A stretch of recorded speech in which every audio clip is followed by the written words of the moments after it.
Mahad ST bus डेपोच्या Ramdas पठार ते महाड बस क्रमांक MH20 BL 3822 या एसटीला दिनांक 15 मार्च 2025 रोजी महाडच्या दिशेने परतत असताना वरंद घाटात बेबीचा गोल ठिकाणी अपघात होऊन ही बस पलटली। या अपघातात जवळपास 18 प्रवासी जखमी झाल्याची प्राथमिक माहिती समोर येत असून यामध्ये एका लहान मुलीचा देखील समावेश आहे। सर्व जखमींना ट्रॉमा केअर सेंटर महाड येथे दाखल करण्यात आले असून त्यांच्यावर उपचार सुरू आहेत। सध्या तरी सर्वांची प्रकृती स्थिर असल्याची माहिती प्राप्त झाली आहे।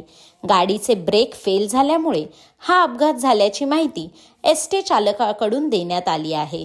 अपघाताची माहिती मिळताच राज्याचे कॅबिनेट मंत्री भरतशेठ गोगावले यांनी ट्रॉमा केअर सेंटरमध्ये जाऊन जखमींची विचारपूस केली आणि संबंधित डॉक्टरांना रुग्णांच्या उपचारासंबंधी विचारून त्याची माहिती घेतली।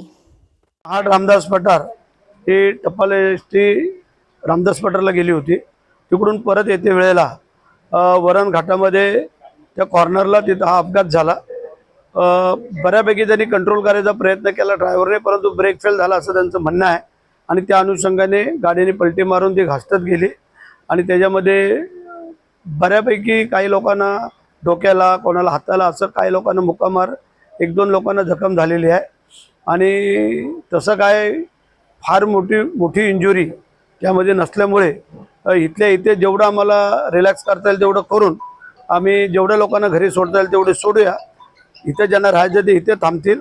काही लोकांना मुंबई ठाणेला त्यांची घरं आहेत, ते कामं इकडं लग्नाला आले होते, कार्यक्रमाला आले होते, होळीला आले होते, त्यांना आम्ही तिकडे जाण्याची व्यवस्था ॲम्ब्युलन्स मार्फत करू। या गाडीचा ब्रेक फेल झालेला आहे, याची काय चौकशी करणार होणार ना, ते त्यांच्या एसटीच्या माध्यमातून ती चौकशी केली जाते की वस्तुस्थिती काय आहे ती खरी, की ड्रायव्हरचा कंट्रोल सुटला का खरोखर एसटीचा ब्रेक। आता तो ड्रायव्हर नेहमी त्या घाटाने चालवत असतो, आता काही नवीन ड्रायव्हर नाही किंवा बाहेरचा नाही, मग तो बाहेरचा ड्रायव्हर आहे आणि त्याला माहिती नाही, तर तो गेल्या अनेक वर्ष या घाटाने काम करतोय, त्यामुळे आम्हाला वाटतंय की तो खरं बोलत असेल। आता आपण प्रत्यक्ष बघितलं रुग्णांना, त्याच्या जखमी नव्हतं, त्याच्यामध्ये छोटी मुलगी ती डोक्याला खूप आता एक 4-5 टाके येतील। आर्थिक मदत देणार का? हा, जे काय नियमाप्रमाणे ते करू आणि त्यातून जर काय अडचण भासली तर आम्ही आहोत इथं, त्याची कोणी काळजी करायचं कारण नाही। महाड एसटी आगारामध्ये साधारण किती जुन्या गाड्या असू शकतात याची आपल्याकडे काय माहिती आहे का?